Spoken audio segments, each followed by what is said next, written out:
Two Gays Watch a Movie! With Aaron Holman. And Zachary Landolt. I think that works.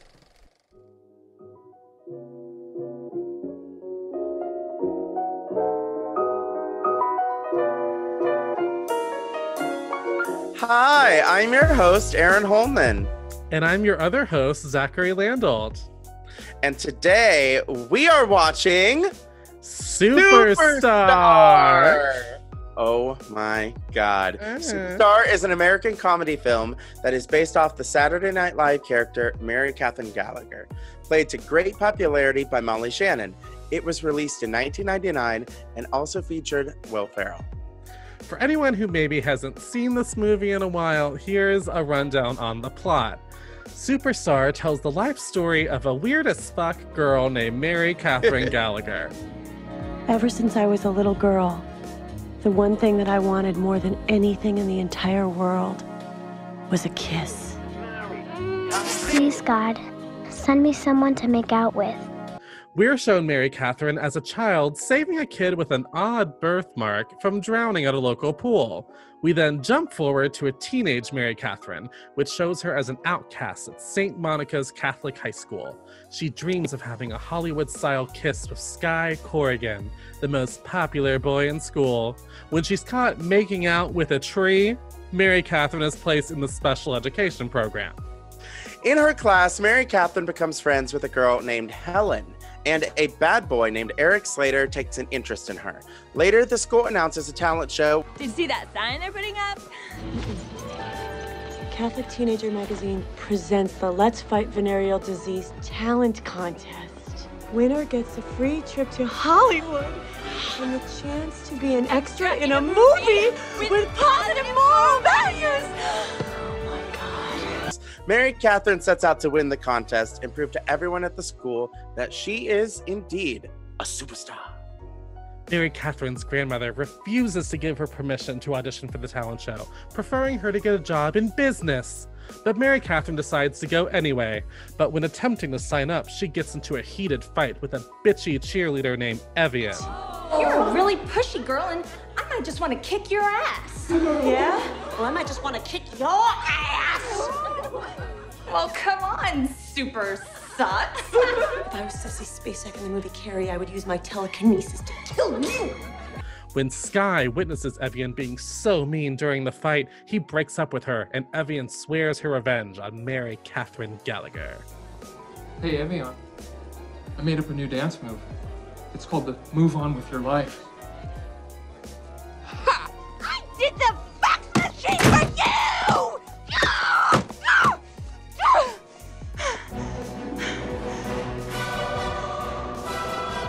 Mary Catherine Gallagher must die.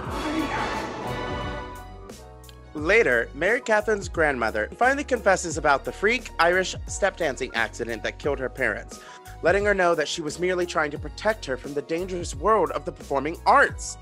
At the audition for the talent show, Evian dumps a bucket of paint on Mary Catherine. Humiliated, she leaves the school with Slater, and he finally reveals that he's the kid with the birthmark that she saved as a child. She finds out from her grandmother that she's earned a spot in the talent show. Her grandmother decides to finally support her dreams and helps her put together a fabulous dance number, recruiting Mary Catherine's friends and classmates to be her backup dancers. As the talent show begins, Evian apologizes to Mary, revealing that she and Sky will be dancing together. Mary vows to perform not to impress Sky, but for herself. Are you guys ready? Yeah, we're like really nervous. Yeah. It looks like what if they make fun of us? Okay. I just want to say one thing to all of you. Don't listen to the names that people call you. If you believe in yourself, then nobody can hurt you. You are your own rainbow. Wow. That's really insightful. It's from the Initiation of Sarah, starring Miss Shelley Winters. Mary and her friends perform to Out Here on My Own, as Slater, summoned by a vision of Jesus, arrives just in time to watch.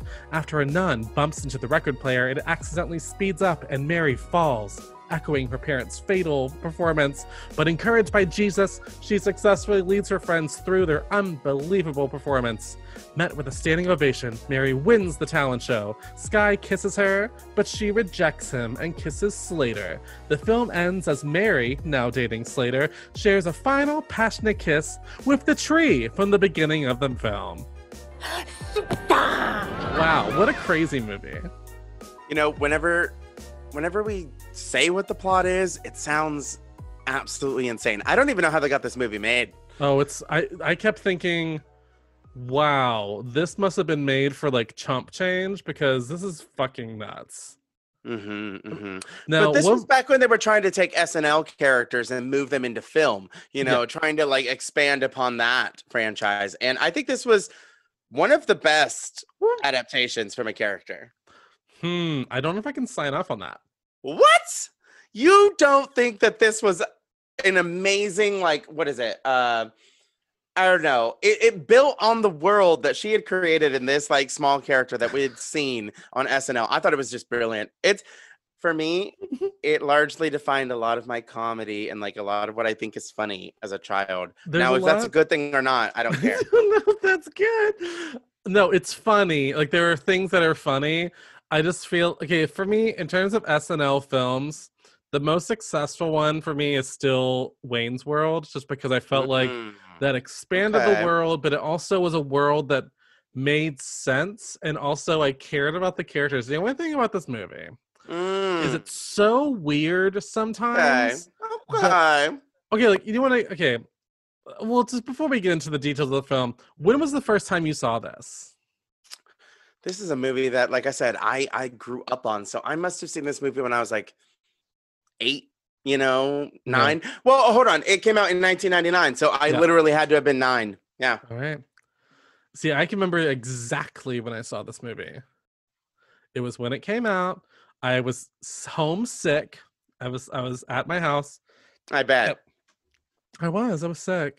And my parents always said if I had to be homesick that I could rent a movie on the satellite pay-per-view. And so I rented this movie. And the thing about pay-per-view is that it just plays all day. Like once you have it, you've got it. And I was so sick and so like I was an SNL. I'm an SNL nerd. Like I love SNL. This. Huge SNL nerd. So I think I watched this like 4 times that day. In like a fever dream. How fun! Well, because it was on multiple channels, so you could catch it at different points in the movie. Like, so I would just like keep ping-ponging back and forth. And at the time, I will say, I thought this was the funniest movie in the world. It's still pretty funny. I just don't know if I would say it's as funny as I remember it being. The first detail in the film where I just went, that's a choice. I don't know why they did that. Was when they made her grow up in the ugliest house on the ugliest. It was like, you know what I mean? Like, she's like with the ugliest dog and the ugliest. It was just like, why can't she just be awkward? Like, why does she need to live in the ugliest house with the ugliest dog? I don't know what that added to, for me. I don't know what it added. What I think that added to it was to let you know that you were about it. It set it up kind of like a twist then on like a fairy tale, because like the reality is they needed you to suspend your disbelief for the next hour and a half, because this movie is labeled a teen comedy.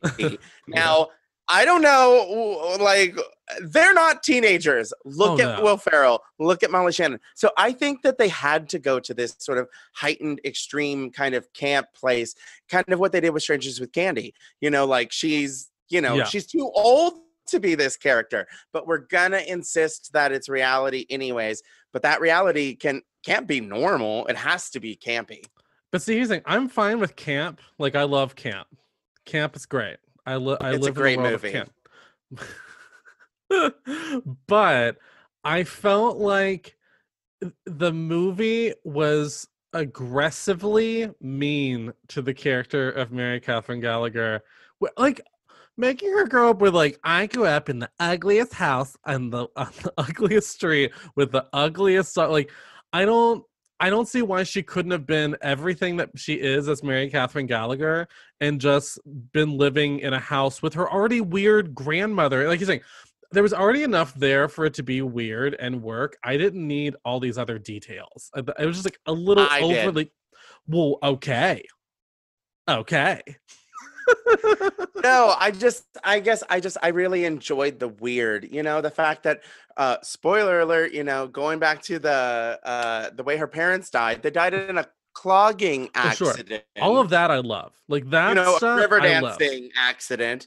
It just, for any of it to make sense, they had to just build, a completely nonsensical thing. That's what I don't know why the house bothered me so much. There's something about that line I went, this is too much. Oh, okay. You didn't think making out with the tree was too much. But no, here's the thing. I want to make it clear. I love camp. There are lots of elements of this movie. I'm like, that's funny. Mm-hmm. I just thought they were aggressively trying to make her an outcast when she already is an outcast, like as herself. I think that it was, for me, too much. Too much. That's just my opinion. That's all it is. Anyway, what other thoughts do you have? I have so many thoughts, so we should really just like move beyond the house.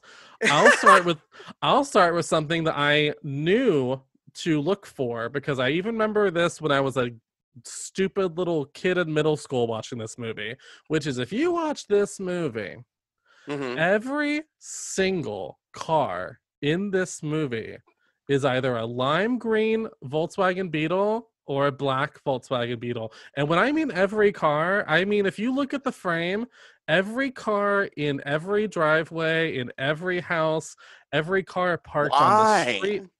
I don't know. I think I remember reading that it was some reference to some movie, but I did not write it down, so I have no answers. But it was just weird. But with that, I also was like, it's just another layer of weird to this movie.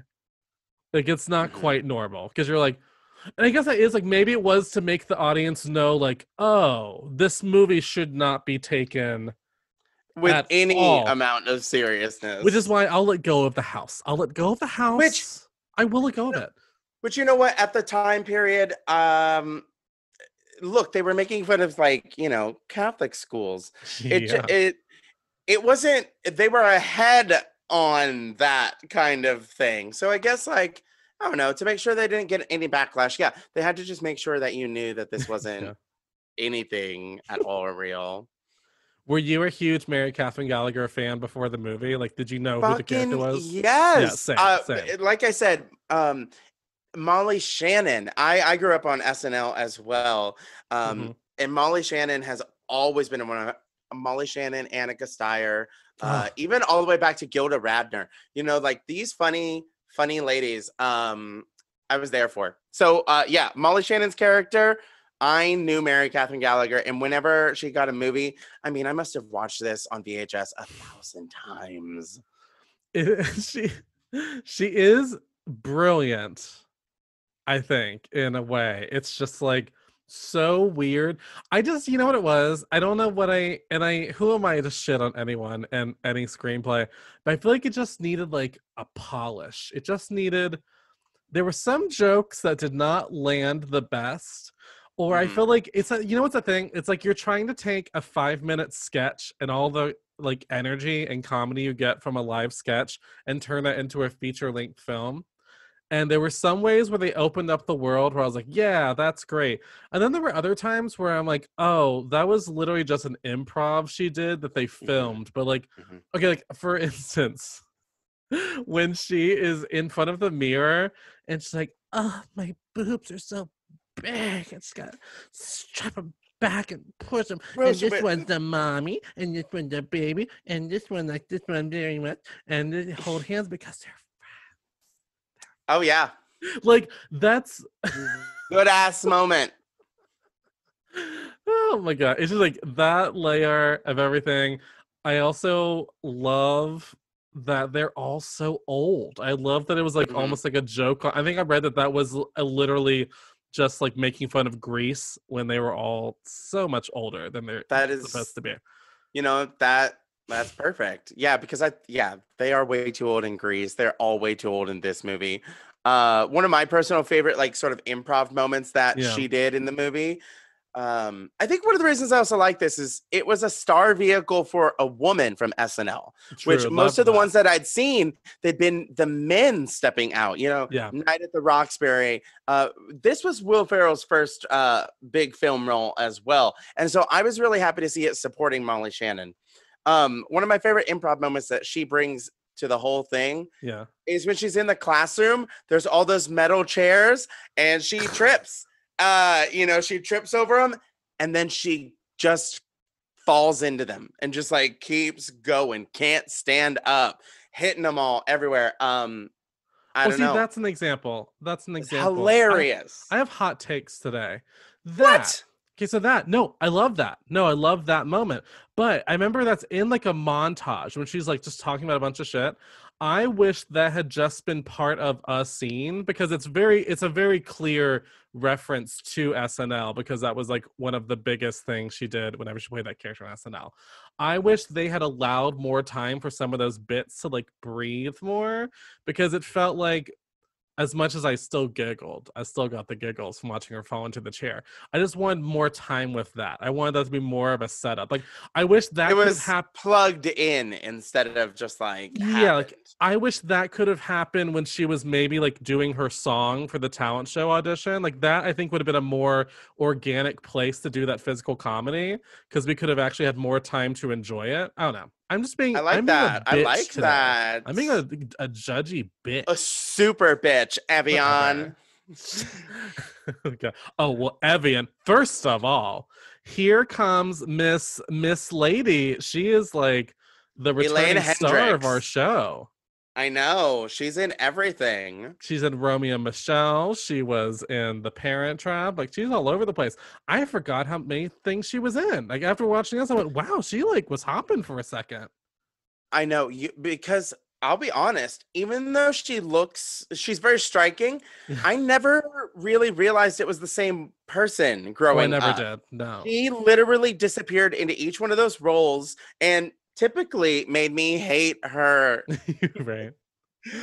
Including in this movie. Well, come on, super sucks. Like, it's so stupid. None of her reads are good reads. Oh, not a single one of them. So she's not like an aspirational mean girl. No. I also love her friends that just keep laughing at all of her jokes. And at one point they laugh before the joke is over. It's like, no, not yet.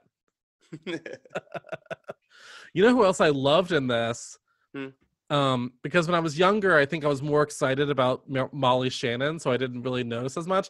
Will Ferrell really shows how much of a film star he was going to be, because I feel like he takes a role that could have been like not much and is somehow, I think, one of the funniest things in the movie other than Molly Shannon. And I will dare say it's also against his type.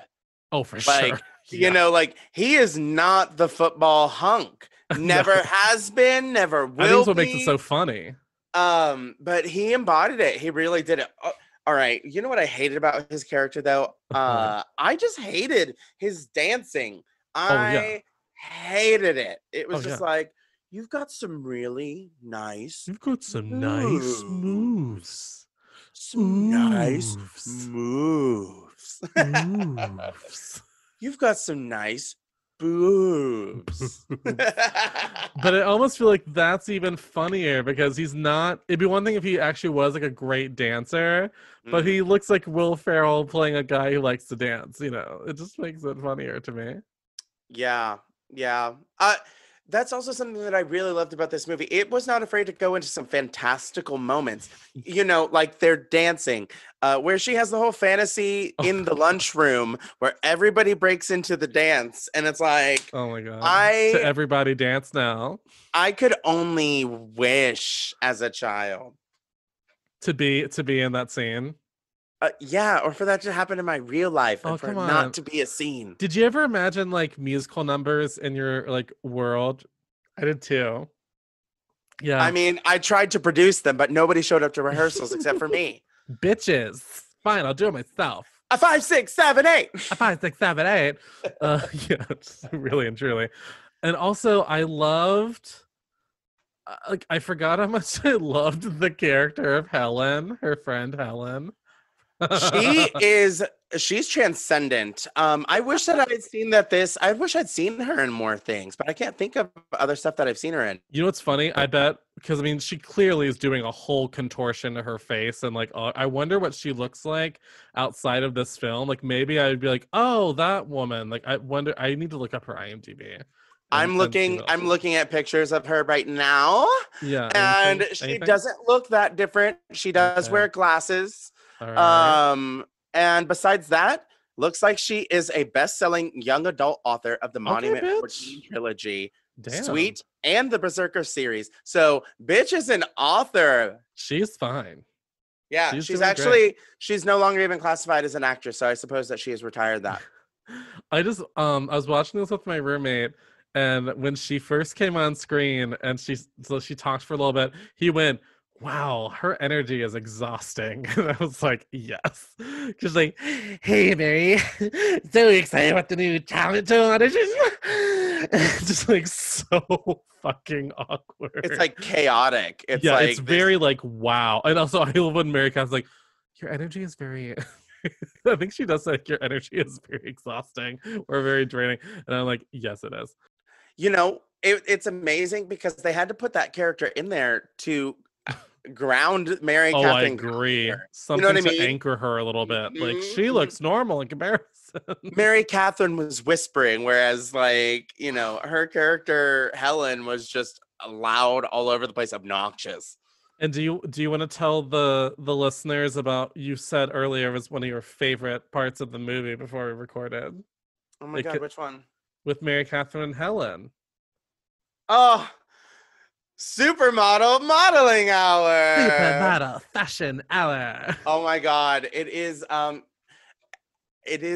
again, I watched this on VHS and I must have rewound that specific moment. I don't know what it was about like a 1960s model cutaway like fashion thing, but it like always was something that I was obsessed with. Even as a child, I was like, yes, I want to pose. The first time I saw this, I also was just like, I when I was a kid, I was the least fashionable, person in the world. I was a stupid little like troll, but I was really into models. Like I was really into like the fantasy world of the fashion world was a fantasy world to me. So something about that just cracked me, just cracked me up. I don't know. Here's what it is. It's like, could you just do it from memory? From memory? From memory? But David, I haven't prepared this monologue. I'm so sorry. And that is my Moira Rose for everyone who's been watching Schitt's Creek. Lovely. I feel like every gay right now has a Moira Rose impression. And every gay should. I will be honest, I got mine because of Chad Michaels. Oh, really? Is it good? Mm-hmm. Yes. Oh my God. Well, you know what's funny? I remember this when I was a kid, when they do the Supermodel Fashion Hour. Yeah, do it. I can't do it. Oh no, it's fine. I'm not gonna do I can't do the whole thing. But all I remember is that Helen does the whole like, I was walking down the street one day and this man says, do you want to be a fashion model? Blah, blah. But then Mary Catherine, it's like the one time she talks like Molly Shannon, not Mary Catherine. Like but she's also pretending to be a model.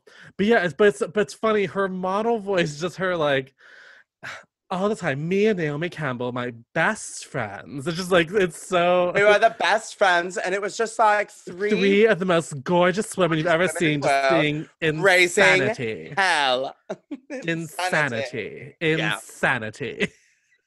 I could listen to Molly Shannon talk like that forever. Like if she had just like popped up in like a Zoolander like cameo like as that, I would. When Molly Shannon shows up in something, I'm very excited because I feel like she is not. I think people are starting to slowly get how good she is and how she's been slept on for so long. But I think for a long time, like, I don't know. I mean, she's always worked. She's never had like a bad career, but I feel like people don't think of her as much when they think of those SNL icons. And I'm like, that's Molly Shannon. She's in a league of her own, in my opinion. Like, and now she's like a brilliant dramatic actress too. She's truly capable of, I mean, anything. I think anything. I agree. Anything. And just like you said, I'm always happy to see her show up because every time she shows up, she is going to work it out. I know I'm about to get a good performance. I put her in the same. I've never seen her be bad in something. Me either. I put her in the same category as someone like Jane Lynch or Amy Sedaris, where it's like you can cast them. It doesn't even matter what project, because it's them that is so inherently good. Like they'll be good. Like even Molly Shannon, she plays a tiny part in Talladega Nights, where she plays the wife of the guy who owns. Do you know Talladega Nights very well? A little bit. I've seen it twice. She just plays the like boozed up wife of the guy who owns the racetrack or whatever, the NASCAR team, and it's not a very big part, but I just love her so much, and her and Will and Grace. Oh my her God, returning her own Will and Grace. I just love her. You know what I have always loved about her, and it's what she started with this character, and it's the reason I love her so much, is when she goes like crazy, when her energy goes off the charts, and it's like all of a sudden you can tell like whoever's acting with her is taken aback. She goes to a place. She does, where it kind of is like scary. It's full commitment. It's very comparable to like a Melissa McCarthy, where when she hits her like physical comedy stride, you just need to like get out of the way. Yeah, you need to get out of the way and let it happen. I remember them saying on SNL that when she would throw herself into like the set, that they would be like, Molly, you can't be that rough with it. And she was like, I can't help it. My favorite line reading where she hits that moment in this movie is where her and Evian are fighting what is that room? I always stare at the room. I'm like, is it like a lounge for students? Yeah, it's really weird. Anyways, that room doesn't exist. That's not a real room. That was just for them to fight room. That room, it went too far. Like now I was like, this isn't camp? Real. Is that camp? It's campy. Everything's pink. It's very weird. But when they're in the room and they're fighting, and she just it's the exact line where she goes, I'm gonna kick your ass. Kick your ass. Yeah, it's like I love that as well. It's like, who are you and who did you just become? We're even just like, well, if I were Sissy Spacek in the film Kara, I'd use my telekinesis to kill you. like jolts her head. I also love, I forgot, this really cracked me up every single time they said it. Every time they would bring up the talent show, like, where the winner will get a chance for a trip to Hollywood to be an extra in a film with positive moral values. They always said it the exact same way every time. It's so stupid. Oh my God. Or that's what, okay. Talking about like our funniest. Let's just, okay. Yes. One of my favorite parts is when, again, the prize is you get to be an extra in a movie. Now we know, oh, cool, but you're an extra. Like you probably won't even have a line. But they cut to her fantasy world, and it's just her on the red carpet, like, Mary Catherine, how's it feel to be an extra in a film with positive moral values? It's pretty great. She's like, it's okay. Also, why is there a child on the red carpet who comes up to interview her? Do you remember that moment? Oh, like she takes another step or two, and then it's just a kid who's there, just like. I think it's like like little her, like a little Mary Catherine. I know it's not little Mary Catherine, but it's so pure. It's so weird. Even though she's so sexual. Like she's such a odd one, that Mary Catherine, because in some ways she's very quiet and very reserved, but she really is just full of all this weird freaky energy that she just needs to like let it out, out. And I just there's also all the Jesus stuff when Will Ferrell keeps playing Jesus, and I forgot how much. Honestly, I love that Will Ferrell was Jesus in it, and dare I say, I liked him better as Jesus than I did him as his like other character Sky. Because I thought he was so funny when he shows up and he's looking at the thing. He's like, "Oh yeah, look at this CD player. Wow, yeah, we don't have those. We don't have these." We don't have these up We don't there, have these. man. He's like very surfer, Big Lebowski. I really like that version of God. He's It's like, funny. I'm a mixture of like your father, Jesus, and Sky. For He's like, oh my God, oh my me. oh my me. He's like, oh, do you want some water? No, I'm good. I'm God. No, I'm good. I'm God. Oh, right. It's right. always this like 70s rock music playing underneath him. I absolutely love it. The Lord God is materializing in a highway to guide you to her. You know, he was pivotal. I absolutely loved him in the role. What are some of your other favorite like lines? What are some other moments that just always make you laugh? Watch the movie again. I know the one I think of when I think of the movie. What? Outside of all the Mary Catherine stuff, because there's I think I've already mentioned that, but I always remember the grandma's like, when I say dip, you dip. When I say kick, you kick. When I say ooga booga, you ooga booga. What's ooga booga? Well, I don't know. But if I say it, you better fucking figure it out. Figure it out. I remember rewinding that because I eventually had this on VHS as well. I rewound that probably because also when you were a kid, like, oh my God, she said fuck. That's the funniest thing I've ever heard my entire life. Oh my God. And so I remember just playing that like 10 times in a row. Because I loved it says a lot about me. I'm not shocked. The grandmother is my favorite character. I'm not shocked either. Really checks out for me. I've always had an obsession with the quirky older woman, and I just love like the talent contest. No, just very like she's so. Oh my God, you do her voice like phenomenally well. Well, I am doing her in our acting segment later, which we will be getting to very shortly. But just her whole thing, like I remember when the dog dies, she kicks the TV over and the TV lands on their dog. Oh my God, I forgot. And then it flashes to Will Ferrell. She was like, "Go back, my little friend, go back." And then the dog comes back to life. The TV is still on his body. Like she didn't even move the TV off of it. I know, but we see the tail start wagging, so we know the dog's fine. And then Mary Catherine's like, he's alive. And then again, the grandmother goes, super.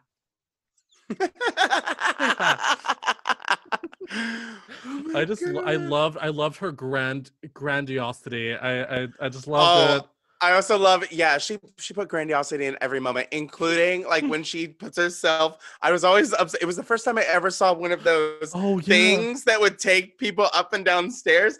She goes over to it, she gets in it, and she goes, click, I'm off. I'm off. And it's like smiling, beaming, getting lifted up the floor. Which lovely, she's like, what are you doing? I'm practicing my telekinesis to kill my class. And she's like, okay. All right. So she's like, don't pick at it. I just like, the talent contest, you must get a job in business. I stayed after school to study business. I just love that. What are some other moments for you? We could just go on forever. I know this movie has so many of them. Well, obviously, go drink a bottle of yourself. Yeah. Your parents named you after at least my parents didn't name me after bottled water. Oh, I think the most famous one. I think it was like this is like the whole thing about the character. Sometimes when I get nervous, I stick my hands under my armpits and then I smell them like this. I think that right there is the fundamental. That is Mary Catherine Gallagher. I also love when this really cracked me up. I forgot about it. When she's with Evian and they're talking about something, and suddenly Mary Catherine just like flicks the side of her boob, and then Evian's like, "Ow, my titty!" And then later when they have a fight, she just punches her tits, and she goes, "Oh, my titties!" Okay, I'm gonna say one more, and then we're gonna move into our acting sketch. Yeah, I'll do it. I also was still really obsessed with, when she runs up the stairs when she's told she can't do the talent show, and she goes, "You're horrible!" Slam. Horrible. Horrible. You're horrible. Okay, also, the other thing I just also want to reference, because it's so weird is how much this movie was obsessed with made-for-TV movies and how many monologues from TV movies she had. And I also remember as a kid That's my scat. I mean, come on. And I was obsessed that she was a rewind girl for Blockbuster. I remember when I was a kid, I'm like, I want that job. I want that job. Me too. Yeah, I just love it. I think we also cannot move on without acknowledging the dance number at the end of the movie. Oh my God. That thing is nuts. That thing is fucking crazy. It's a really good number. Yes. Oh my goodness. It's I mean, comparatively to the other talents. Oh my God, but I remember the okay. I know. There's so much. There's like a million of them. All her like classmates, like Howard, who's like, oh no, who's the one that's like, I'm so drunk, man. And like, he's never done. He's like, I'm so high that I think I'm drunk. But I don't know where I am, man, because I'm so wasted. I also love Howard, who's just like super horny, and it cuts to him at one point, and they're in the cafeteria, and he has like 2 oranges, and he's like pressing them against his chest, like ooh, and then Mary Catherine picks up a banana and goes like, "You want it? And then she just squeezes it. Also, we would be remiss not to put in here Howard and Owen, which I always thought Owen was a fucking cutie. They have that moment at the end of the movie where Owen kisses Howard, and it's like, what are you, gay? He's like, 5 times more gay than you'd think. 4 more to go, Peaches. Oh, he calls him Peaches. I know. I loved that. When I was a kid, I'm like, this is like, I'll take it. I'll take what I can get, and this is something they're giving me. Oh, also, this line was just classic. Your birthmark looks like shit. Your birthmark looks like shit. Evian with Body of Christ. Are these not fat? And he slaps her. He slaps her mouth. I love it. It. Well, should we move into the 2 gays acting segment? I think we have to. Because we've been pretty much doing the 2 gays. I know. We've pretty much fucking been acting. But are you ready for some more, ladies and gentlemen? Because welcome to 2 Gays Acting. Oh. Aaron, do you want to tell them about what you'll be doing for your selection? Yes. I'm going to be performing a scene where I'm going to be playing Miss Mary Catherine Gallagher. I'm in the confession booth at school with the priest, and that's all you need to know. I'm the priest. Ooh. Oh. Come up and confess to me sometime. Why don't you come up and crucify me sometime? Oh. All right. Stop it. Okay, here we go. Acting.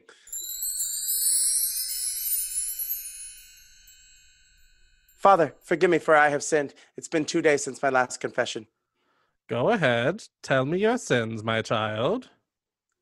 Father, my sins would best be expressed in a monologue from the made-for-TV movie Sybil, starring Sally Field as a woman with multiple personality disorder.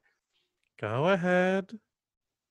Aw, look at you. My pretty little girl sitting there with her face all painted up and a little halter top. You're nothing but a little slut.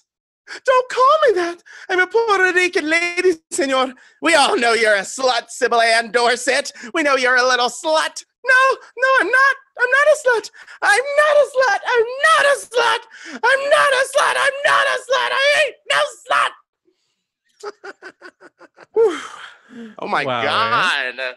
And she busts out of the confessional booth and the door goes it again, one of the best moments ever, because it's like, I did love that when I was a kid. Holy man. I also, before we move on, because it's the one I love, like when she's in the office with the priest, and then she's like, my feelings must be expressed by my like from the film. She's like, you keep holding me back, Daddy, but I'm busted out. You keep trying to hold me back in this. And then he's like, oh, stop. I love it. Yeah, anytime that she goes into one of these monologues, I was obsessed too. The fact that she was a rewind girl, I wanted to be one too, and this one right here was always my favorite. When she does the, we know you're a slut, Sybil Ann Dorset, I just lose it. I lose it. All right, so we're going to move into your scene, Zachary. Would you like to let us know what we're going to hear?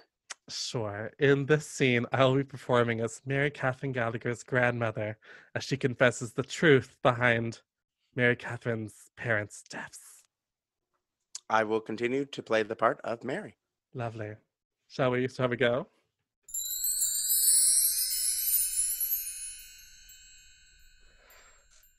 I didn't want to do this, but it's time I told you how your parents died. What does that have to do with the talent contest? Everything. I thought that you said mom and dad were savagely ripped apart and eaten by a school of hammerhead sharks. I just told you that to make you feel better. What I'm about to tell you now is the truth, so help me God. 17 years ago, your parents entered the Besame Heights annual step dancing competition. Yeah, you mean step dancing? Like in Riverdance? That's nothing to what your parents could do. My mother taught it to me, I taught it to your mom, but so help me Mary, you will never step dance as long as I walk this wheel around the earth. The year you were born, the step dancing competition was fierce. A couple named O'Shea looked like they'd be the first to beat your mom and dad, but your mother was determined to keep her title, no matter what it took. It began well enough. Your parents ate up that stage. Just when it looked as though your parents would be triumphant again, the unthinkable happened. Fat Teddy McGinty's belly struck the record player, accidentally turning up the speed. The dancers began stepping quicker and quicker, trying to keep up. And that's when your mother fell. And she took your dad down with her. And before the dancers could stop themselves, they stomped your parents to death. Oh, Mary, I know you want to perform, but when you're a businesswoman, you'll be sitting behind a desk all day, safe. And scene. I give you a round of applause. Oh, thank you so much. Hands down, that was my favorite of your actings to date. Your voice work on this character's next level. It's literally the woman. It's literally her voice. I'm that woman. No, I was just obsessed. I must have watched this part. This part used to crack. I mean, it still cracked me up this time, but just all of it. And she took your dad down with her. And how the blood is just like the dumbest, like squirting like red. I love it. I love her. I love this. I love the weirdness of this movie. It's my favorite part about the movie. Oh my God. Yeah. And I think that's the reason I liked it so much. It's a story about, the oddball person, and I always felt like that oddball person. It's kind of fitting that this movie is a little too weird because Mary Catherine's a little too weird. So I will forgive it the things that I believe it to be its shortcomings, because I also just appreciate how weird they let this movie be. Truly they did. Well, we have arrived at our moment. Every episode we rate the movie on our trusted Gayometer.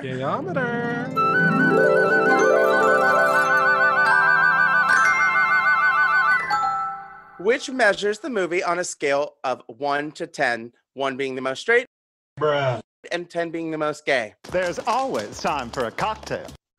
Or, to put it in perspective using examples from Superstar, 1 would be Jesus appearing to you with 70s classic rock playing in the background, and 10 would be an overproduced group dance number set to a song from Fame. That is a good juxtaposition. I agree. All right, I have to think about this for a minute. Do you have your number ready? I can calculate it. Yeah, go ahead, calculate. I have to type some things into my gay calculator. Of course. Click, click, click. Let's see. Taking into account all of the film references, the high camp of it all, there are at least 5 gay kisses in this film. There's a song from Fame, as we mentioned. I'll give this like a 6. 6. 6 is a good one. I'm at 6, maybe 7. But I can't think of a reason that it deserves that +1. I mean, you know, because there is no gay character right at the central plot of it. No. There's not a single makeover. No. But there is a supermodel fashion hour, and that's there is the supermodel documentary hour, and that's tough. The dance numbers really do gay it up. It is pretty gay. That is true. Because there's more than one. You know, we get more than one. I'm gonna go with a 7. I'm gonna change my mind and make it a 7. She also shows like that she's a dendrophiliac, so like she loves trees. And so like I think that's like positive moral values of like all types of love. So I'm gonna give it a 7. I'm gonna give it a 7 because it's heaven. Right. So it's a 7 from both of us. Yeah, Superstar is 7. Yeah, because it has nothing anti-gay. In fact, it has 5 gay kisses. Wowie. At least 5. So I would recommend this to people. Absolutely. Me too. Like you said, I don't think it's not as good as it was when we were a kid, but that's to be expected. We know what it is, and this is why I ultimately am like, oh, I'll let it go. Me as an adult, a bitchy adult, of course I can find things like, oh, that should be better. But when I was a kid, this movie brought me so much joy and laughter. Same. So who am I to be like, I think it's not as good as I remember? Because, you know, baby gay me did love this movie. So yeah, I watched this movie all the fudging time. Well, do you want to let the listeners know where they can find you on social media, Aaron? Absolutely. If you don't know how to get me or you're not following me already, you can go to AWholeHuman on Twitter, Instagram, Aaron Holman on Facebook. More importantly, go to my patreon.com/eye-to-eye podcast and, you know, do things there. I don't know. Just get a hold of me. Let's do something. Get him. Yeah, touch me.